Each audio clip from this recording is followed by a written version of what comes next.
Very good morning guys. तो मैं आपको बताता हूँ किस तरीके से मेरा जो फर्स्ट थ्री ट्रेड्स में लॉस हो गया था, लास्ट एक ही ट्रेड मेरे जो रूल्स के हिसाब से अलाउड है, फोर ट्रेड वो बची थी, उसमें मैंने किस तरीके से अपने पूरे लॉस को रिकवर किया। ठीक है, किस तरीके से मैंने अपने लॉस को रिकवर किया, इन इवन प्रॉफिट में क्लोज किया, उसके बारे में डिस्कस कर लेते हैं।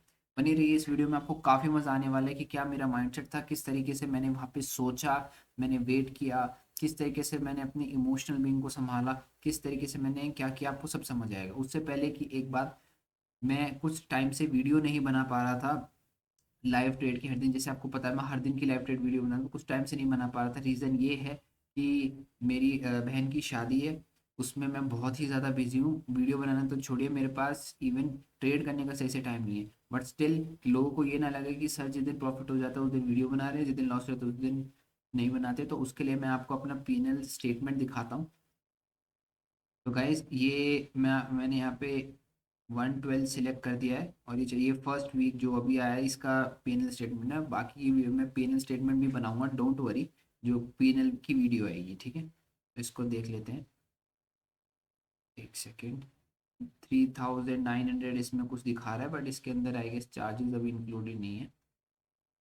ओहो, रुको। तो गाइज ये है 1 तारीख से लेके 6 तारीख का, इसमें मेरा जो पीएनएल है 2600 समथिंग है। ठीक है, अब आगे की डिस्कस कर लेते हैं।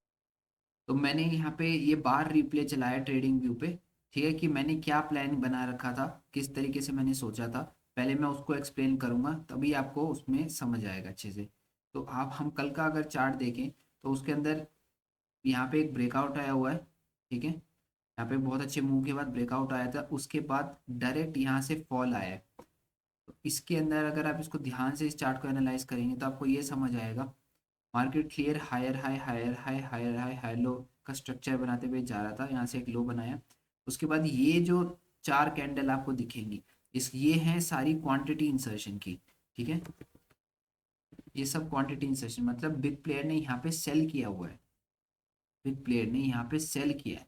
और उसके बाद इसके नीचे जो ये चार कैंडल बनी है, ये हमारी रिएक्शन की है। रिएक्शन मतलब जिन लोगों ने यहाँ पे बाय कर रखा था, अब क्योंकि ये लाल बन गई तो अब वो अपना प्रॉफिट सेव करने के लिए यहाँ से एग्जिट कर रहे हैं। ठीक है, ये रिएक्शन की।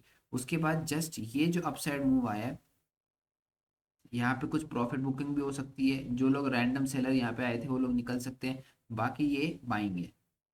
ठीक है, अब मेरा प्लान ये था कि क्योंकि यहाँ पे बिग प्लेयर ने इंसर्ट किया क्वांटिटी, और ऊपर से हम अगर हम 15 मिनट चार्ट देखें तो हम एक बहुत अच्छे, अब एक स्विंग के करेक्शन पॉइंट पे है। मेरी अगर आपने स्विंग एनालिसिस की वीडियो नहीं देखी है, जो कि मैंने वीडियो बनाई है the only secret that you need to know, उसको एक बार जरा आप देखेंगे तो आपको बहुत अच्छे से स्विंग एनालिसिस समझ आएगा। ठीक है, तो यहाँ से अ, यहाँ पे करेक्शन पॉइंट पे हम खड़े हैं। ठीक है, तो मुझे लगता है कि यहाँ पे एक टाइम करेक्शन और इस तरीके से होनी चाहिए। तो ये मैंने प्लान बना रखा था कि मैं यहाँ पे सेलिंग करूँगा। बता देता हूँ अच्छे से क्यों सेलिंग करूँगा, क्योंकि आप ध्यान से देखेंगे तो यहाँ पे बिग प्लेयर ने सेल किया है, तो अगर उसने सेल किया है तो उसकी इंटेंशन होगी कि एटलीस्ट ये स्विंग क्रॉस हो जाए ताकि वो बाय कर सके और ट्रेंड रिज्यूम हो सके। ठीक है, तो क्योंकि अगर उसने यहाँ सेल किया तो वो जस्ट यहाँ तो नहीं निकलेगा, क्योंकि ऐसे सेल करके डायरेक्ट वो नहीं निकल सकता है। ठीक है, तो आगे तो इसके लिए मैंने सेलिंग का प्लान बना रखा था। तो उसके बाद क्या हुआ, जैसे जैसे यहाँ कैंडल्स बनती रही, जैसे ये कैंडल बनी इसके बाद इस वाली कैंडल पे मैंने सेल कर दिया था, इस वाली कैंडल पे सेल कर दिया था। मेरा यहाँ पे ये सोचना था कि एटलीस्ट मार्केट साइकोलॉजिकल लेवल जो 53,500 है इसको ब्रेक डाउन दे देगा, बट मार्केट ने ऐसा कुछ नहीं किया। मार्केट यहाँ से घूमता ही चला गया, मतलब यहीं पे इसने ऐसे टाइम करेक्शन कर दिया। मैं आपको दिखाता हूँ, एक सेकेंड। ठीक है, मार्केट ने यहाँ पे टाइम करेक्शन कर दिया, ये 1 मिनट का ही चार्ट है। ये मेरा धन का अकाउंट है, उसका चार्ट है। ठीक है, यहाँ से मार्केट मैंने यहाँ सेल किया, मार्केट ने पहले यहाँ निकाल दिया, उसमें एक लॉस हुआ।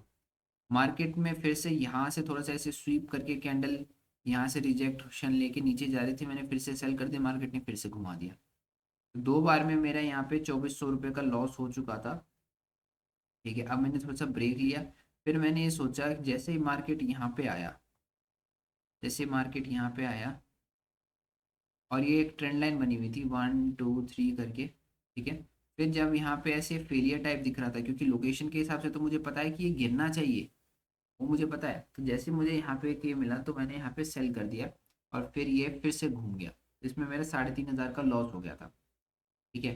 तो अब मैं आपको बताता हूँ मैंने क्या क्या यहाँ पे अच्छा, उसके बाद मैंने जब ये ब्रेक डाउन आया, इसको तो मैंने मिस कर दिया, बट जब ये ब्रेक डाउन आया तो मुझे बहुत ही हाई प्रोबेबिलिटी लग रही थी कि जैसे इसने ये ब्रेक डाउन किया है, सारे के सारे जो भी यहाँ बायर इकट्ठा हुए थे सबको इसने एकदम से निकाल दिया है, और जो लोकेशन है स्टिल एक पॉजिटिव ही लोकेशन पे है, ठीक है। तो मार्केट चांस है कि ये घूम सकता है, इतनी तेजी से इतनी जल्दी घूमेगा मुझे नहीं पता था। अगर लगे कि मैं कि भाई सर को पता था, बिल्कुल नहीं पता था ऐसे घूम जाएगा, बट मुझे ये पता था कि यहाँ से घूम सकता है। तो मैंने यहाँ पे मैंने सेल नहीं गई किया, यहाँ पे मैंने सेल नहीं किया, मुझे नहीं लग रहा था कि इस तरीके से फॉलो थ्रू देगा, मैंने सेल नहीं किया यहाँ से, क्योंकि यहाँ से ये स्विंग उठा है तो मैंने यहाँ तक का वेट किया, ये कैंडल बनी, ये कैंडल बनी। अच्छा, मुझे ये यहाँ लग रहा था कि यार एटलीस्ट कहीं से भी, ये पूरा एक स्विंग है, ये यहाँ से एक रेड कैंडल बना दे, फिर एक ग्रीन कैंडल बनाता तो मैं बाय करता, बट इसने डायरेक्टली ही वन, ये दूसरी बनाई, तो जैसे ही इसने ये स्विंग हाई क्रॉस किया मैंने यहाँ पे कहीं बाय कर लिया, और जैसे ही यहाँ कहीं रेजिस्टेंस पे आया मैंने यहाँ निकाल भी दिया। मैं वेट्स कर सकता था बट मैंने नहीं किया, क्योंकि वो इतनी जल्दी हुआ, प्रॉफिट इतनी जल्दी हुआ तो मैंने वहाँ पे वो निकाल दिया, ठीक है। और फिर जो उसके बाद मैंने ट्रेड ली थी, जैसे ये वन कैंडल का पुल बैक आया मैंने यहाँ बाय किया, तो उसको भी मैंने यहाँ निकाल दिया, थोड़ा सा वेट करना चाहिए था।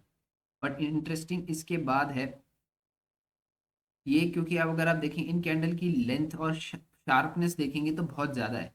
तो जैसे यहाँ पे ये ग्रीन कैंडल बनी, एक बार मैंने ये रेड कैंडल ऐसे बन रही थी, मैंने यहाँ पे इसको सेल कर दिया, उसमें मेरा स्टॉप लॉस गया 30 पॉइंट का। बट जैसे ये फिर से यहाँ पे इसने इसको ट्रैप किया, मैंने यहाँ पे सेल कर दिया, और मैंने वो रिकवर करके 2,400 रुपीज़ का प्रॉफिट कर लिया, ठीक है। तो अब मैं इसमें अपनी मिस्टेक्स आपको बता देता हूँ, क्योंकि मैंने इस आज वाली ट्रेड्स में काफ़ी सारी मिस्टेक्स हो गई हैं।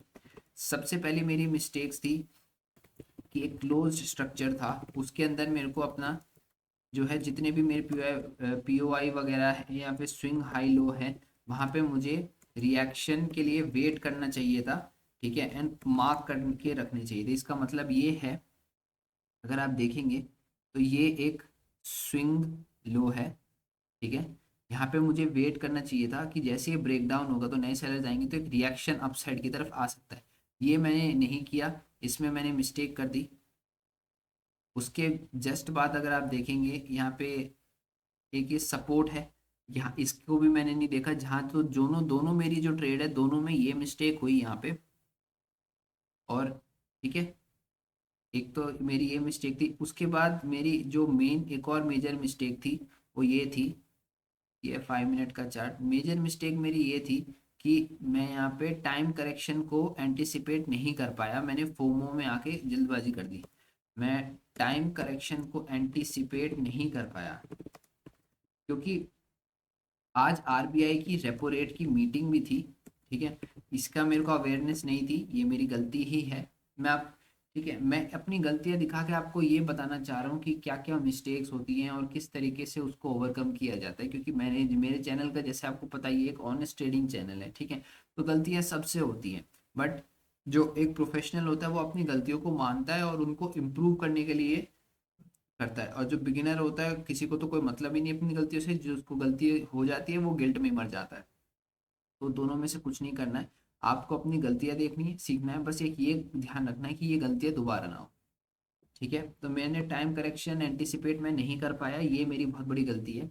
इसका मतलब ये है कि यहाँ पे एक ये बहुत अच्छा सपोर्ट जोन है, तो मुझे एटलीस्ट एंटिसिपेट करना चाहिए था कि यार एक बार ये नीचे आके एटलीस्ट यहाँ रिएक्शन दे सकता है, ठीक है। मैंने क्या गलत सोच लिया, मैंने ये गलत सोच लिया कि यहाँ से जो बायर आए हैं, तो जो मेरा एक क्राइटेरिया लिक्विडिटी रेडी का, कि मतलब भाई मूव आने से पहले लिक्विडिटी रेडी होनी चाहिए, ताकि ऐसे यहाँ पे रेंज कुछ बनी होनी चाहिए ताकि मूव वो आए, ठीक है, मूव वो आए। तो ये मेरी एक मिस्टेक थी कि मैंने इसको ही लिक्विडिटी रेडी समझ लिया, कि इसको मैंने समझ लिया कि मेरी लिक्विडिटी रेडी है, जबकि रेडी नहीं थी, वहाँ रेडी नहीं थी, ऐसे टाइम करेक्शन चाहिए था उसको रेडी करने के लिए, ठीक है, ये मेरी मिस्टेक है। और इसके बाद एक ये मिस्टेक रही कि मेरे को ये समझना चाहिए था कि सपोर्ट जोन था, उसमें मुझे जो अपना जो फास्ट मूव का लेवल है उसको मार्क करना चाहिए था। फास्ट मूव लेवल के बाद ही एंट्री करनी चाहिए थी। ठीक है, जैसे जो साइकोलॉजिकल लेवल था उसके ब्रेकडाउन पे ही मुझे एंट्री करनी चाहिए थी। कि मुझे विश्वास करना चाहिए था। ठीक है, मुझे विश्वास ये करना चाहिए था कि मूव आएगा, मतलब लेवल के क्रॉस होने पे एक बड़ा मूव आएगा। इस पे मुझे विश्वास करना चाहिए था, जो मैंने नहीं किया। ठीक है, मुझे लगा कि अगर ये डायरेक्टली ऐसे ब्रेक डाउन कर देगा फिर मैं सेल करूंगा, कहीं फिर जो रिट्रेस करेगा उसी में मेरा स्टॉप लॉस ना कर जाए। बट ऐसा नहीं है, लेवल ब्रेक डाउन करने पे फास्ट मूव्स आते हैं। ठीक है, फास्ट मूव्स आते हैं। तो ये मेरी कुछ मिस्टेक्स थी। और यहाँ पे मैंने जो एक ट्रेड ली उसमें मिस्टेक मैंने यही की, स्टॉप लॉस और टारगेट जो मेरा रूल है उसके लिए मैंने नहीं बैठा, मैं अर्ली एग्जिट कर दिया, जिसकी वजह से मुझे 2,000 रुपये का प्रॉफिट हो सकता था, वो मेरे को नहीं हुआ। ये कुछ मिस्टेक्स हैं जिनके ऊपर मुझे अभी काम करना है। तो आशा करता हूँ आपने कुछ आज आपको कुछ सीखने को मिला होगा। ठीक है, मैं जिस तरीके से एक्सप्लेन कर रहा हूँ अपनी गलतियाँ सामने सामने आपको दिखा रहा हूँ, आपको ये दिखा रहा हूँ कि जब आपसे गलतियाँ हो तो आप उसको किस तरीके से लिखें। मुझे नहीं लगता पूरे यूट्यूब पे कोई इस तरीके से इस इतने बेहतर तरीके से आपको कोई समझाएगा। ठीक है, इवन जो करोड़ में कमाते हैं ना उनसे भी बहुत मिस्टेक्स होती है। इट्स जस्ट दैट कि उनके ऊपर उनके पास हिम्मत होती है और उनके पास एक प्रोसेस होता है, वो लोग उस प्रोसेस से चलते हैं, तो उनकी वो अपनी गलतियों को इम्प्रूव करते हैं। बट समझाएगा कोई आपको इस तरीके से नहीं कि भाई एक प्रो ट्रेडर जो होता है वो किस तरीके से अपने मिस्टेक्स को आइडेंटिफाई करता है, उन पे काम करता है। आशा करता हूँ आपको ये वीडियो अच्छी लगी होगी। अगर आपको ये वीडियो अच्छी लगी हो तो प्लीज़ इस चैनल को सब्सक्राइब करें। और हमारा जो टारगेट है 50 सब्सक्राइबर्स का वो पूरा हो जल्दी से जल्दी, ताकि मैं एक बहुत ही अच्छी आपके लिए एक यूनिक वीडियो लाने वाला हूँ।